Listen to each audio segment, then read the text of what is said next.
हाँ जी, कैसे हो सब? ठीक हो? चलिए शुरू करते हैं ना। तो आज अपन पढ़ेंगे कि राजस्थान में भगवान कृष्ण के कौन कौन से मंदिर है ना, कौन कौन से मंदिर है राजस्थान में जो भगवान कृष्ण को समर्पित हैं। ठीक है, इनके बारे में अपन पढ़ने वाले हैं। अपन 2 पार्ट में इनको कवर करेंगे, ज्यादा मंदिर नहीं है। ज्यादा मंदिर वही, एक तो जैन संप्रदाय के मंदिर थे और एक थे कौन से, शिव मंदिर, जो बहुत ज्यादा थे। सूर्य मंदिर भी थे, लेकिन अब तो बस कृष्ण भगवान से संबंधित रहे हैं और वही फिर जो एकमात्र मंदिर है। इसके बाद अपन पढ़ेंगे कि शायद गणेश जी से संबंधित भी पढ़ लिया अपन ने। राजस्थान में कौन कौन से यूनिक मंदिर, मतलब जैसे कौन से मंदिर की क्या विशेषताएं है ना, वो पढ़ेंगे। और उसके बाद कौन से एकमात्र मंदिर है। ठीक है, एकमात्र मतलब कि राजस्थान में सिर्फ एक ही मंदिर है उनका। ठीक है, जैसे कि गंगा माता का मंदिर हो गया है ना, जो कि कामा भरतपुर में है, कामाडीग में है। और एक जैसे कि विभीषण मंदिर हो गया, कैथुन कोटा है ना। तो बहुत सारे ऐसे मंदिर है जो एकमात्र मंदिर है, वो अपन पढ़ेंगे। ठीक है, उससे पहले क्वेश्चन है आपके लिए, अगर मंदिर पढ़ रहे हैं तो चलो जो पढ़ा दिया उसमें से ही पूछ लेती हूँ। क्वेश्चन का आंसर जरूर दिया करो यार कमेंट में, है ना। चलो, क्वेश्चन है आपका कि राजस्थान का हरिद्वार किसे कहा जाता है। बहुत इजी है, बहुत इजी। बताओ कि राजस्थान का हरिद्वार किसे कहा जाता है, ये कमेंट में बताना है आपको। ठीक है, और शुरू करते हैं। इससे पहले हाँ, एक बात और कि राजस्थान में जो मंदिर निर्माण का जो स्वर्ण काल था वो अपन पहले पढ़ चुके हैं। जब मंदिर निर्माण की अपन ने शैलियां पढ़ी थी, है ना, सबसे जो पहला पार्ट अपन ने वही पढ़ा था। तो उसमें अपन ने पढ़ा था कि जो मंदिर निर्माण का जो स्वर्ण काल था राजस्थान में, वो था 11वीं से 13वीं शताब्दी, है ना। और तब ही कौन सी शैली विकसित हुई मंदिर निर्माण की, तब हुई थी महामारू शैली, है ना, या फिर सोलंकी शैली, महामारू शैली। तो कहने का मतलब यह है कि स्वर्ण काल किसे बोल रहे हैं, कि किसी भी चीज का स्वर्ण काल कौन सा काल कहलाता है, कि उस काल में उस चीज या मंदिर का बहुत ज्यादा निर्माण हुआ हो। तो अपन ऐसे बोलेंगे कि यार स्वर्ण काल है ना भाई, टाइम आया है अभी उसका, है ना, स्वर्ण काल। तो मतलब कोई भी चीज बहुत ज्यादा हो जाती है उस समय, तो वो तो मंदिर भी निर्माण बहुत ज्यादा हुआ था, है ना। राजस्थान की बात कर रहे हैं अपन। और उस समय शैली कौन सी विकसित हुई थी, महामारू शैली। तो कहने का मतलब यह निकल रहा है कि जो सर्वाधिक मंदिर निर्मित है ना राजस्थान में, कौन सी शैली में है, गुज्जर प्रतिहार शैली या फिर महामारू शैली। सोलंकी शैली भी इसे अपन बोल सकते हैं ना, लेकिन तो मेन तो क्या है, महामारू शैली या फिर गुज्जर प्रतिहार शैली। ये बात आपको ध्यान रखनी है। ठीक है, कब, 11वीं से 13वीं शताब्दी के बीच। ठीक है, चलिए शुरू करते हैं। सबसे पहले गोविंद देव जी मंदिर। ठीक है, गोविंद देव जी मंदिर कहाँ पर है, वो है जयपुर में। कहाँ पर है गोविंद देव जी मंदिर, वो है जयपुर में। निर्माण इसका करवाया था सवाई जय सिंह ने। सवाई जय सिंह राजा थे जयपुर के, जिन्हें सवाई उपाधि मिली हुई है। ठीक है, नाम इनका जय सिंह था, ये उपाधि मिली हुई है। अपन हिस्ट्री में पढ़ेंगे इनको कि किसने दी थी इनको ये उपाधि। ठीक है, तो इसके बारे में अपन पढ़ेंगे। तो निर्माण किसने करवाया हुआ है, सवाई जय सिंह ने। गोविंद देव जी जो मंदिर है वो गौड़ीय संप्रदाय का मंदिर है। कौन सा, गौड़ीय संप्रदाय। गौड़ीय संप्रदाय, जैसे मैं आपको मोटे मोटे तौर पर बात करूं समझने के तौर पे, तो जो अपन बोलते हैं ना इस्कॉन मंदिर सारे के सारे, है ना, जहाँ पे जो गोरे लोग होते हैं अंग्रेज जन, वो भक्ति वगैरह सेवा करते हैं ना, काफी ट्रेंडिंग में भी है वो।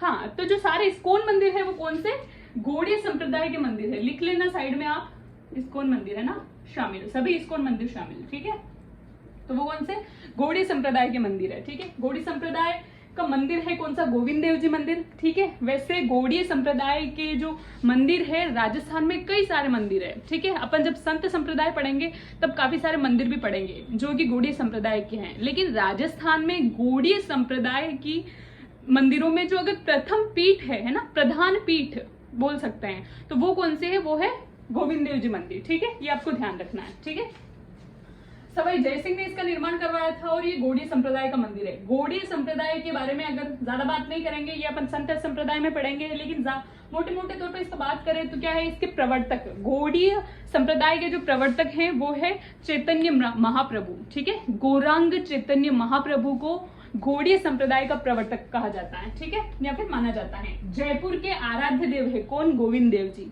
आराध्य देव मतलब कि जैसे मैंने आपको अपन ने पढ़ा था एकलिंगनाथ जी में, कि जैसे मेवाड़ के महाराणा है ना, एकलिंगनाथ जी को एकलिंगनाथ जी का स्वयं को है ना दीवान मानते थे और फिर शासन किया करते थे। मतलब कि अगर कोई पूछ ले कि भैया मेवाड़ का राजा कौन है, किसका शासन चलता है मेवाड़ में, तो क्या बोलते थे कि एकलिंग जी का। राजा तो वो है, तो बोले आप कौन हो, तो अरे हम कहाँ राजा, हम तो उनके बहजे हुए दूध हैं। उन्होंने बोला था कि जनता की सेवा करनी है, तो हम तो बिचौलिए हैं, सेवा कर रहे हैं ना। तो इस प्रकार से मानते हैं दीवान। तो वैसे ही जो जयपुर के शासक हुआ करते थे राजा, ये स्वयं को किसका दीवान मानते थे, गोविंद देव जी का। ठीक है, इसलिए जयपुर के राजघराने के आराध्य देव हो गए, इसलिए जयपुर के आराध्य देव इन्हें कहा जाता है। तो जयपुर के जितने भी शासक थे वो सारे क्या गोविंद देव जी को अपना स्वयं को गोविंद देव जी का दीवान मानते थे और फिर शासन किया करते थे कि भाई जयपुर में किसका शासन है, तो वो है अरे गोविंद देव जी स्वयं प्रभु है, उनका शासन है, हम तो बस दीवान है उनके, है ना, हम तो उनके माध्यम से, उन्होंने बोला था इसलिए क्या बोले हमें कार्य सौंपा है तो हम जनता की सेवा कर रहे हैं। ठीक है, तो ये आपको बात ध्यान रखनी है। प्रतिमा, प्रतिमा से संबंधित अगर अपन बात करें तो कृष्ण व राधा की काले संगमरमर की मूर्ति है। ठीक है, गौड़ीय संप्रदाय के मंदिर में भगवान कृष्ण से समर्पित मंदिर पढ़ रहे हैं अपन, है ना। राजस्थान में भगवान कृष्ण के कौन कौन से मंदिर है, तो जो गौड़ीय संप्रदाय का जो गोविंद जी मंदिर है इसमें राधा और कृष्ण की, ठीक है, मूर्ति स्थापित है। और कौन सा कलर की, वो भी काले संगमरमर की। कौन सी, काले संगमरमर की। अपन आगे संत संप्रदाय में भी पढ़ेंगे, जैसे कि निम्बार्क है ना, निम्बार्क संप्रदाय का मंदिर आएगा सलेमाबाद अजमेर में। वहां पर एक मंदिर है जिसमें क्या राधा और कृष्ण की मूर्ति स्थापित है, लेकिन वहां पर उस मंदिर की विशेषता है कि राधा को कृष्ण की पत्नी माना गया है। बाकी कृष्ण की पत्नी तो नहीं थी ना, राधा प्रेमिका थी, राधा रुक्मणी और सत्यभामा। ठीक है, 16,108 वो रानियां थी ना, तो रुक्मणी और सत्यभामा, रुक्मणी को माना जाता है उनकी पत्नी, लेकिन राधा को तो प्रेमिका माना जाता है। लेकिन ऐसे कहते हैं सलेमाबाद अजमेर में जो मंदिर है निम्बार्क संप्रदाय का, कि इस मंदिर में राधा जी को उनकी पत्नी के रूप में पूजा की जाती है। कौन से मंदिर में, सलेमाबाद मंदिर में। कौन से संप्रदाय का मंदिर है, निम्बार्क संप्रदाय का। कहां पर है, अजमेर में, है ना। तो ये अपन बाद में संत संप्रदाय में पढ़ेंगे।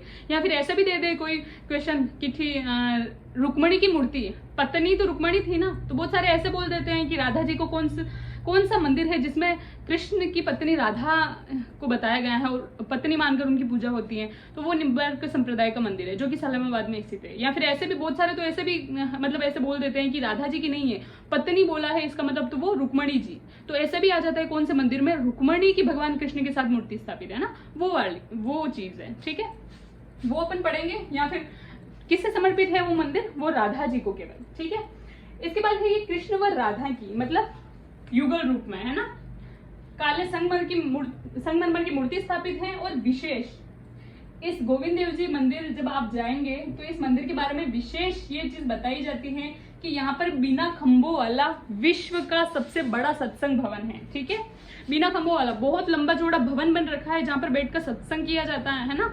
लेकिन आपको देखकर बहुत हैरानी होगी कि बिल्कुल खंभे नहीं है उनके बीच में, है ना, बिल्कुल भी खंभे नहीं है, ऐसे ही खड़ा है वो, है ना, बिना स्तंभों के। ठीक है, तो सोचने वाली बात ये है, तो इसलिए क्या बिना खंभों वाला विश्व का सबसे बड़ा सत्संग भवन या फिर एशिया का सबसे बड़ा सत्संग भवन कौन सा है, तो वो कहां पर है, गोविंद देव जी मंदिर में। ठीक है, इसके बाद है जगत शिरोमणि मंदिर। जगत शिरोमणि मंदिर कहां पर है, आमेर जयपुर में। इसका निर्माण करवाया था रानी कनकावती ने। रानी कनकावती थी वो मान सिंह की पत्नी थी, सवाई मान सिंह की। ठीक है, अब आप ऊपर बोलोगे कि आपने बताया था ऊपर सवाई जय सिंह है ना, निर्माण करवाया था, तो उनको सवाई उपाधि मिली हुई थी और मान सिंह को भी सवाई उपाधि मिली हुई थी। ठीक है, तो दो को कैसे मिल सकती, तो हाँ मिल सकती है, दोनों को उपाधि अलग अलग दी थी, अलग अलग लोगों ने दी थी, है ना। अपन हिस्ट्री में पढ़ेंगे डिटेल से कि इन्होंने क्या मुगलों के साथ कार्य किया था, है ना, तो इसलिए क्या इनको उपाधियां दी गई थी। मान सिंह को तो अकबर ने दी थी सवाई की उपाधि, जैसे कि आप कहानी से समझ सकते हैं, अकबर के टाइम कौन था, मान सिंह था ना। तो हाँ, तो मान सिंह को सवाई की उपाधि किसने दी थी, अकबर ने। और जय सिंह को सवाई की उपाधि किसने दी थी, वो दी थी शाहजहां ने। ठीक है, अकबर के बाद जहांगीर हुए और जहांगीर के बाद जो शाहजहां हुए उन्होंने जय सिंह को उपाधि दी थी, किसकी, सवाई की। ठीक है, तो ये अपन हिस्ट्री में डिटेल से पढ़ेंगे। तो जगत शिरोमणि मंदिर है आमेर में। इस मंदिर का निर्माण करवाया था सवाई मान सिंह की पत्नी थी, कौन थी, कनकावती। क्यों करवाया था, जगत सिंह इनका पुत्र था। कौन था, जगत सिंह, लिख लीजिए यहाँ पे, जगत सिंह इनका पुत्र था, तो उनकी याद में, ठीक है, बचपन अवस्था में इनकी डेथ हो गई थी जगत सिंह की, तो उनकी याद में क्यों हुई थी, कैसे हुई थी, सब अपन हिस्ट्री में पढ़ेंगे। ठीक है, तो उनकी याद में इस मंदिर का निर्माण करवाया था कनकावती ने। और यहाँ की विशेषता है कि कृष्ण की काले संगमरमर की प्रतिमा स्थापित की गई है। कहाँ पर, जगत शिरोमणि मंदिर में। और ये मूर्ति वही है जिसकी पूजा चित्तौड़ में कौन, मीराबाई किया करती थी। ठीक है, कृष्ण की दासी थी ना मीरा, तो वो जो चित्तौड़ में कृष्ण की मूर्ति की पूजा किया करती थी वही मूर्ति है यहाँ पर। कहाँ पर, जगत शिरोमणि मंदिर में स्थापित है।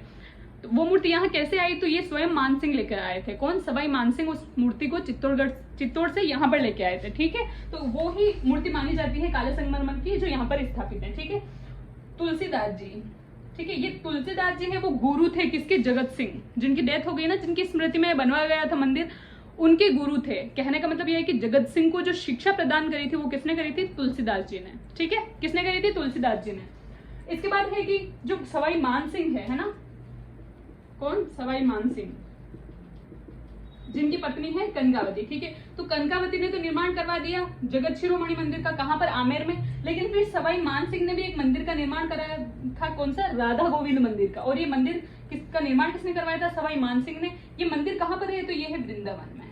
ठीक है, राधा गोविंद मतलब कि राधा और कृष्ण को दोनों को समर्पित है ना, मतलब युगल रूप में प्रतिमा। ठीक है, तो राधा गोविंद मंदिर कहां पर है? वृंदावन में। तो वृंदावन में राधा गोविंद मंदिर का निर्माण किसने करवाया था? वो करवाया था सवाई मानसिंह ने। ठीक है, इसके बाद है मथुराधीश मंदिर। मथुराधीश मंदिर है कोटा में। ये वल्लभ संप्रदाय से संबंधित मंदिर है। वल्लभ संप्रदाय अपन संत संप्रदाय में आगे पढ़ेंगे। वल्लभ संप्रदाय के प्रवर्तक जो थे वो थे वल्लभाचार्य जी। कौन थे? वल्लभाचार्य जी। ठीक है, और जो वल्लभ संप्रदाय के जो मंदिर निर्माण हुए थे ना, मतलब निर्मित हुए थे, वो हवेली शैली में निर्मित हुए थे। जैसे कि फॉर एग्जांपल हवेली मंदिर या फिर हवेली संगीत का मंदिर किसे अपन कहते हैं? नाथद्वारा मंदिर को, है ना। श्रीनाथ जी मंदिर कहां पर है? नाथद्वारा में। सिहाड़, है ना, सिहाड़ प्राचीन नाम है किसका? नाथद्वारा का। लेकिन वहां पे श्रीनाथ जी का मंदिर बनवाने के बाद उसे नाथद्वारा कह दिया गया था, है ना। हाँ, तो वल्लभ संप्रदाय का मंदिर है, कौन है? मथुराधीश मंदिर या फिर मथुरेश मंदिर। ठीक है, ऐसे भी लिख लेना, मथुरेश मंदिर। कहां पर है? कोटा में। ये वल्लभ संप्रदाय का मंदिर है। जैसे ये हवेली शैली विकसित हुई थी, है ना, जैसे कि नाथ द्वारा जो मंदिर है ना, श्रीनाथ जी का मंदिर, वो भी वल्लभ संप्रदाय का मंदिर है। इस मंदिर में श्री कृष्ण के बाल स्वरूप की पूजा की जाती है। बाल स्वरूप सुना होगा आपने एक वर्ड, लड्डू गोपाल, है ना। क्या? लड्डू गोपाल। लड्डू, हाँ, बड़ा है, बड़ी मात्रा है ना, लड्डू गोपाल। लड्डू गोपाल सुना है ना, इतने छोटे से भगवान साथ साथ लिए फिरते हैं उनको, है ना। कपड़े पहनाना, वैसे ही रजाई ओढ़ाना, खाना खिलाना, फिर बाद में खाना, वो सारी चीजें जो होती है ना, प्रोसेस बहुत सारे होते हैं ऐसे सगुण भक्ति के लोग। मेरी खुद एक फ्रेंड भी है, हम देखते रहते हैं भाई ये कैसे एक मतलब बच्चे की तरह उसका पालन पोषण करता है ना, तो बच्चे मान के उनकी सेवा भी करते हैं, पालन पोषण भी। तो लड्डू गोपाल जो अपन सुनने को मिलता है ये वर्ड, तो ये कौन से? वल्लभ संप्रदाय से संबंधित है। यहाँ पे बाल कृष्ण, बाल स्वरूप की पूजा की जाती है, किसके? भगवान कृष्ण के। आपको अभी इतना ही ध्यान रखना है। दूसरा है द्वारिकाधीश मंदिर, ये भी वल्लभ संप्रदाय का मंदिर है। प्रवर्तक कौन है वल्लभ संप्रदाय के? वो है वल्लभाचार्य जी। कौन है? वल्लभाचार्य जी। द्वारिकाधीश मंदिर कहां पर है? ये है काकरोली राजसमंद में। ठीक है, कहां पर है? काकरोली राजसमंद में। एक तो नाथद्वारा राजसमंद में कौन सा मंदिर था? श्रीनाथ जी का, है ना। सिहाड़ में था, लेकिन फिर नाथद्वारा कहने लगे श्रीनाथ जी के मंदिर की वजह से, है ना। वैसे श्रीनाथ जी के वहां पर किसकी सांजी प्रसिद्ध है? बताओ आप मेरे को। अपन ने पढ़ा है इनको त्योहारों में, जब त्योहार पढ़े थे ना, तो त्योहारों में मैंने आपको इतना बताया था कि केले की सांजी है ना, कहाँ की प्रसिद्ध है? श्रीनाथ द्वारा की। ठीक है, अब आप मुझे कमेंट में ये बताओ कि सैया मंदिर किसे कहा जाता है? ठीक है, उसी में त्योहारों में साथ ही पढ़ाया था मैंने आपको, जब ये बताया था केले की सांजी कहाँ की प्रसिद्ध है? श्रीनाथ जी की। तो फिर सैया मंदिर किसे कहते हैं ना, और ये कहाँ पर है? आप मुझे कमेंट में बताओगे। ठीक है, इसके बाद है सांवलिया सेठ मंदिर। सांवलिया सेठ मंदिर कहाँ पर है? मंडफिया, चित्तौड़गढ़। मंडफिया एक जगह का नाम है, स्थान का नाम है। ठीक है, कहां पर पड़ता है? चित्तौड़गढ़ में। इसे अफीम मंदिर भी कहा जाता है। क्या कहा जाता है? अफीम मंदिर। जैसे कि मैं आपको बताऊं, इधर जयपुर की साइड में और इस इलाके में, जैसे कि पूर्वी राजस्थान में या फिर मध्य राजस्थान में, जो कि खाटू श्याम जी की मान्यता है, वही दक्षिण राजस्थान जैसे कि मेवाड़ वाले इलाके में किनकी मान्यता है? सांवलिया सेठ की। ठीक है, आप जानना यार, काफी भव्य मंदिर बना हुआ है ना, अलग सी शांति मिलती है बिल्कुल ही। जो मंदिर है ना, काफी इनका परिसर भी बहुत बड़ा है। और एक है विकास परिसर जो है ना, उसमें काफी ज्यादा विकास हो रखा है। मंदिर का जो विकास है ना, आंखों से देखने पर प्रतीत होता है ना। और जब महीने के महीने इनके भंडार खुलते रहते हैं, करोड़ों में पैसे निकलते हैं ना, इतने भक्त भंडारे वगैरह होते हैं, सारी सुविधाएं हैं, आप जरूर जाके आना। हमारे मेवाड़ में तो इतनी तक मान्यता है कि जैसे जो भी शुभ कार्य करते हैं, किसी के वाहन लेके आ रहे हैं ना, किसी के मतलब बच्चे बच्चे हुए हैं, किसी की शादी हो रही है, तो पहला जो ढोक दिलवाया जाता है ना, वो कहाँ पर दिलवाया जाता है? सांवलिया जी के। जैसे मान लो किसी की गाड़ी लेके आए हैं, तो भी वही गाड़ी लेके ढोक देने जाएंगे। ट्रैक्टर लेके आए हैं तो वही ट्रैक्टर लेके जाते हैं लोग, है ना, कि उसमें बिठा के लोगों को कि ढोक दे के आते हैं, दाल बाटी चूरमा खा के, है ना। वो चीजें। इसे अफीम मंदिर भी कहा जाता है। अफीम मंदिर इसलिए कि राजस्थान में जो दक्षिण एरिया है मेवाड़ साइड का, वहां पर अफीम होती है। ठीक है, क्या होती है? अफीम। तो जो लोग हैं, एक तो चढ़ाते हैं कालिका माता को अफीम, ठीक है, कि हे भगवान, अफीम आने से पहले कि ऐसे दारू भी चढ़ाते हैं कालिका माता के, और अफीम भी चढ़ाते हैं कि हे भगवान, हमारे अफीम की थोड़ी फसल की लाज रखना है ना, ऐसे खराब हो जाती है ना जब कोई बारिश वगैरह आ जाए, फसल बिगड़ जाए, तो उससे पहले इस मंदिर में जाते हैं। और जब अच्छी भी आ जाती है ना फसल की, अच्छी औसत हो गई है, तब वापस इन मंदिरों में जाते हैं। कहाँ पर? सांवलिया सेठ। तो बहुत सारे लोग ऐसे होते हैं कि भाई हाँ, अब की बार फर्क पड़ा है, अपन ने मन्नत मांगी थी कि अगर हमारी है ना फसल बहुत अच्छे से हो गई, अगर इतना मुनाफा हो गया, तो आपके अफीम चढ़ाएंगे। अफीम भी चढ़ाते हैं। और अफीम का जो एक डोडा होता है ना, डोडा, तो वो चांदी या फिर सोने का बनाकर है ना, वो भी भगवान के चढ़ा के आते हैं। कहाँ पर? सांवलिया जी मंदिर में। अफीम मंदिर इसलिए क्योंकि मेवाड़ दक्षिण साइड में होती है अफीम, है ना, तो इसलिए। ठीक है, तो अफीम चढ़ा के आते हैं, तो क्या बोलते हैं इसको? अफीम मंदिर। इसके बाद है कुंभश्याम मंदिर। ये कुंभश्याम मंदिर, ये तो विष्णु भगवान को समर्पित है ना, इसको डिलीट कर देना, मतलब साफ कर देना। ये कुंभश्याम मंदिर अपन, विष्णु भगवान के मंदिर बाकी बचे हैं ना, उनमें पढ़ेंगे अपन। ठीक है, इसके बाद है मदन मोहन मंदिर। मदन मोहन मंदिर कहाँ पर है? वो है करौली में, गौड़ीय संप्रदाय का मंदिर है। ठीक है, अपन ने ऊपर पढ़ा है गौड़ीय संप्रदाय की जो प्रधान पीठ है ना राजस्थान में, वो कौन सा मंदिर है? वो है गोविंद देव जी मंदिर। कहाँ पर है? जयपुर में। लेकिन गौड़ीय संप्रदाय को के जो काफी मंदिर है, कहाँ पर? राजस्थान में। बहुत सारे मंदिर अपन संत संप्रदाय में पढ़ेंगे, उनमें से एक और मंदिर है मदन मोहन मंदिर। ठीक है, कहाँ पर है? करौली में। ये भी गौड़ीय संप्रदाय का मंदिर है। प्रवर्तक कौन है गौड़ीय संप्रदाय के? तो मैंने आपको बताया, इधर नहीं लिखा है, इधर लिख लेना। गौड़ीय संप्रदाय के जो प्रवर्तक है मंदिरों के, वो कौन है? गौरांग चैतन्य महाप्रभु। ठीक है, कौन है? गौरांग चैतन्य महाप्रभु। ठीक है, ये किसके प्रवर्तक हैं? गौड़ीय संप्रदाय के।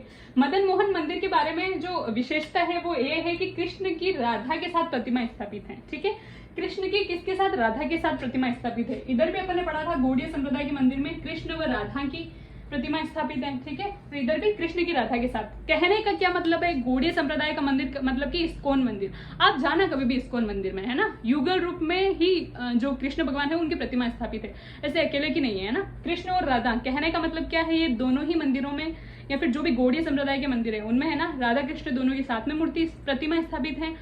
तो युगल रूप कहने का मतलब है श्रृंगार रस, जिससे अपन बोल सकते हैं प्रेम के प्रतीक, है ना, इस्कॉन मंदिर। ठीक है, तो वो इसीलिए अंग्रेजन यहाँ पे बहुत ज्यादा आता है ना इस्कॉन मंदिर में।